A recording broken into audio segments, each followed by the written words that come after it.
La capsule d'aujourd'hui, ça touche la section 10.9 du chapitre, mais c'est une capsule optionnelle. Je ne poserai pas de questions là-dessus à l'examen. Par contre, c'est un sujet super important. En fait, on arrive dans le chapitre 10, on a vu toutes les équations qu'il fallait en électromagnétisme pour arriver à l'aboutissement. La théorie de Maxwell, qui est publiée en 1865, Maxwell faisait le résumé de toutes les équations ou de toute la science de l'électromagnétisme de l'époque, puis il a réussi à prédire l'existence d'ondes électromagnétiques. Donc, on va voir comment, dans cette capsule-là, il est parvenu à cette conclusion-là. Ça ne sera pas très long, puis ça vaut vraiment la peine de le faire. Dans le fond, donc, partons avec ce qu'on a vu à date, la formule d'induction de Faraday. Donc, on a vu que si on bougeait un aimant, par exemple, dans un solénoïde comme ça, il allait avoir de l'induction électrique, donc il va y avoir un courant, une force électromotrice qui va être générée. Donc l'équation est là, j'ai enlevé le n. Bon, c'est sûr qu'ici, dans l'image que là, on a plusieurs tours, mais en fait, supposons qu'on a un seul tour. Donc on a cette équation-là.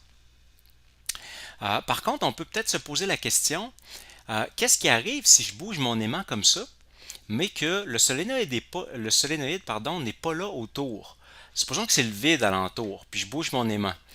Est-ce qu'il y a quelque chose qui se passe quand même? Donc, en fait, la question que je me pose vraiment, c'est est-ce que c'est seulement une force électromotrice qui est créée dans un conducteur ou est-ce qu'il existe aussi un champ électrique? Parce que c'est sûr que pour avoir une force électromotrice, ça prend un champ électrique à l'intérieur du conducteur. Donc, je me pose la question, si je bouge mon aimant comme ça dans le vide, est-ce qu'il va y avoir autour un champ électrique?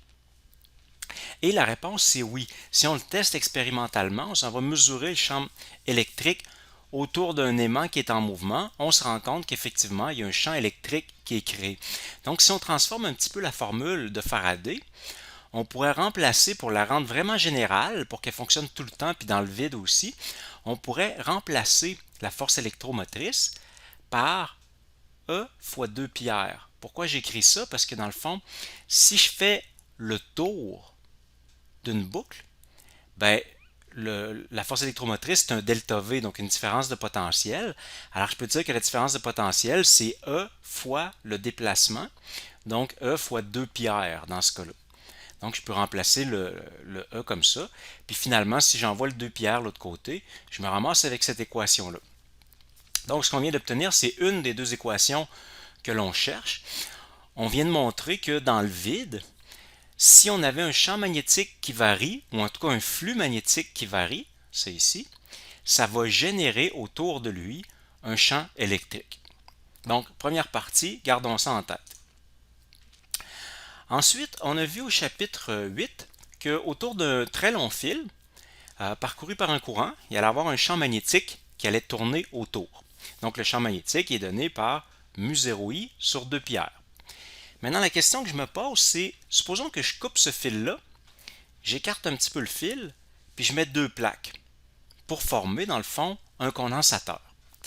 Et je fais charger mon condensateur. Donc, pendant que le condensateur se charge, il y a un courant qui va circuler dans le fil. Donc, on aurait quelque chose comme ça ici. On a notre courant qui arrive ici de la gauche, qui s'en va vers la droite.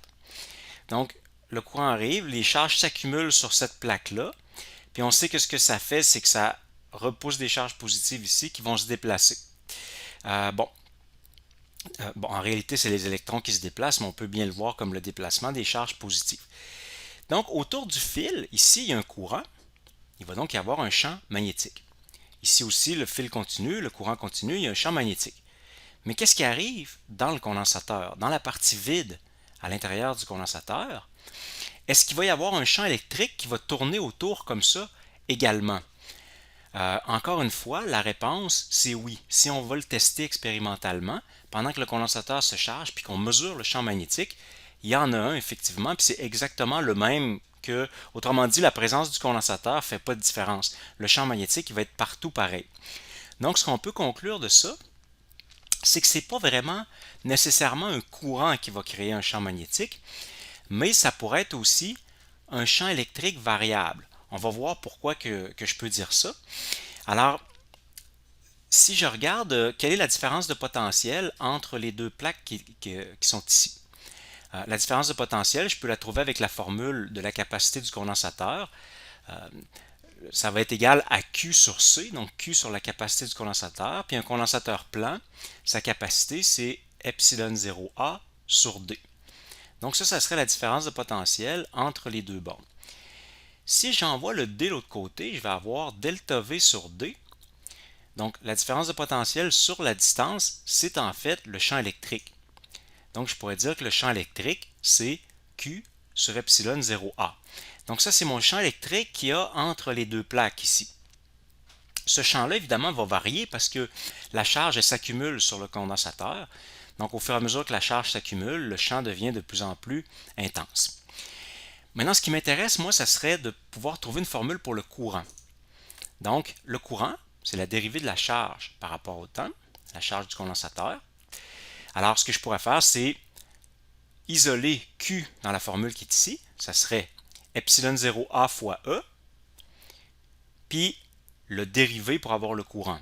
Donc, évidemment, epsilon 0 et A, c'est des constantes, donc il va juste rester la dérivée de E par rapport au temps. Alors, je peux donc dire que le courant est égal à ça. Finalement, donc, je peux rentrer le A à l'intérieur de la dérivée. Je disais que c'est une constante, donc j'ai bien le droit de la mettre à l'intérieur de la dérivée. Puis A fois E, c'est l'air du condensateur fois le champ électrique. Donc, dans le fond, on pourrait définir un flux électrique. Un peu comme on avait un flux magnétique, on a un flux électrique, c'est le champ fois la surface. Donc, on peut dire que le courant, c'est égal à epsilon 0 fois la dérivée du flux électrique, cette fois-ci, par rapport au temps. Et je vais remplacer ça dans l'équation d'en haut pour avoir donc une équation. Donc ça c'est ce qu'on vient d'obtenir, donc que je rappelle ici. Là. Et donc je le remplace pour obtenir, donc à place de I, on a donc mu0 sur 2 pi r, puis ensuite epsilon 0, dérivée du flux électrique par rapport au temps. Donc maintenant on a la deuxième formule qu'il nous fallait. On montre que dans le vide, donc en l'absence de tout conducteur électrique, on peut générer un champ magnétique en faisant varier le champ électrique. Et la formule, elle ressemble drôlement à celle qu'on avait tantôt. Dans le fond, je les ai remises ici, les deux formules. On peut dire donc qu'un champ magnétique variable dans le vide va engendrer un champ électrique. Et qu'un champ électrique variable dans le vide va aussi générer un champ magnétique. Alors là, on est presque rendu à la conclusion. Imaginons maintenant que j'ai une bobine, mettons un solénoïde, qui produit un champ électrique, mais le champ électrique, un champ magnétique, pardon, mais un champ magnétique qui est variable. Donc ce que je fais, c'est que je fais varier le courant, par exemple, dans mon solénoïde. Et donc le champ électrique, le champ magnétique produit va être variable. Donc ici, supposons qu'il varie selon un sinus, mettons. Bien ici, je vais avoir quelque chose dans ma dérivée ici, la dérivée d'un sin qui va donner un cos. Donc ça va me donner un champ électrique qui va être en fonction d'un cosinus du temps. Par contre, si je m'en viens ici, si mon champ électrique varie, comme un cosinus, pardon, mais si je le dérivé d'un cos, ça donne moins sin. Donc, je vais avoir un champ magnétique qui va être produit par cette variation-là. Et là, vous comprenez que le champ magnétique variable va engendrer un champ électrique variable, qui va lui-même engendrer un autre champ magnétique variable, qui va engendrer un champ électrique variable, etc. Et donc ça, on peut montrer, je ne le ferai pas parce que c'est un petit peu complexe, mais on peut montrer, c'est ce que Maxwell a fait, que ces deux équations-là, si on les met ensemble, ça prédit l'existence d'une onde, en fait, une onde électromagnétique. Alors, une onde électromagnétique, c'est quelque chose comme ça ici. Dans le fond, on a un champ électrique, ça c'est ce qui est représenté en rouge. Le champ électrique, il oscille, il varie, et donc, comme il est variable, il va produire un champ magnétique qui va lui-même être variable, qui va engendrer un champ électrique, etc. Et donc, cette onde-là, cette oscillation-là du champ électrique et du champ magnétique va se propager. Et on peut même trouver la vitesse de propagation. Maxwell l'a fait. La vitesse, en fait, c'est la différence entre les deux équations. Si je reviens un petit peu en arrière, là, ici, on avait presque les mêmes équations. Vous voyez, on a un 2 pi r, dérivée du flux, dérivée du flux. Ici, un signe moins, bon, c'est pas trop important, c'est le sens. Puis, la seule différence ici, c'est les constantes. Alors, c'est pour ça que on arrive au fait que l'onde électromagnétique qui se propage, sa vitesse serait égale à 1 sur racine de la multiplication de ces deux constantes-là. Alors, si on fait le calcul, 1 sur racine de 4pi fois 10 à la moins 7 pour mu0, 8,85 fois 10 à la moins 12 pour epsilon 0. Donc, si on fait ce calcul-là, d'abord, les unités, ça va donner des mètres par seconde. Puis, le chiffre que ça donne, c'est 3 par 10 exposant 8.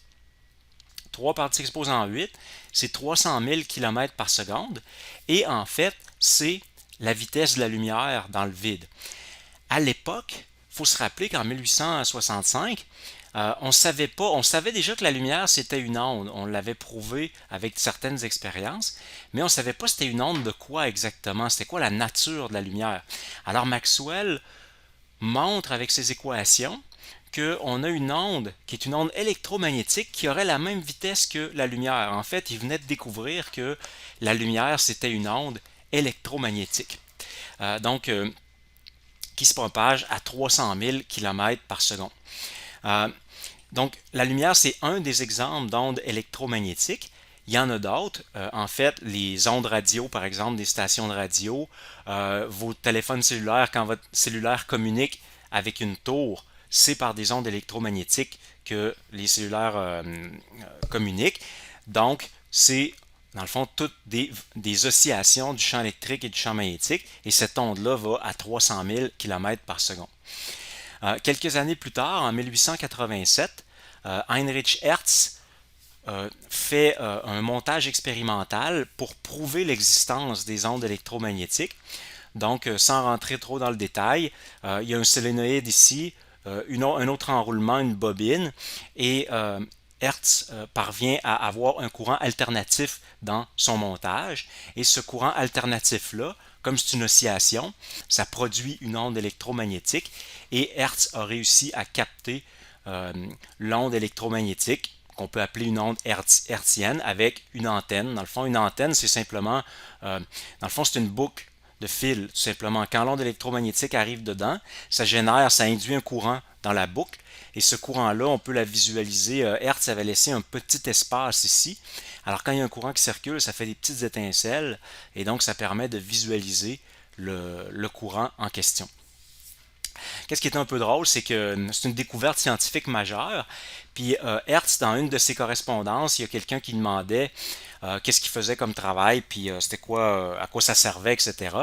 Et puis il avait répondu ça n'a aucune espèce d'application, c'est juste une expérience pour vérifier que Maxwell avait raison, donc c'était juste pour le plaisir, dans le fond. Hertz voyait aucune application à sa découverte. Ce qui est assez comique parce qu'aujourd'hui, en fait, toutes les télécommunications à distance sont basées sur les ondes électromagnétiques.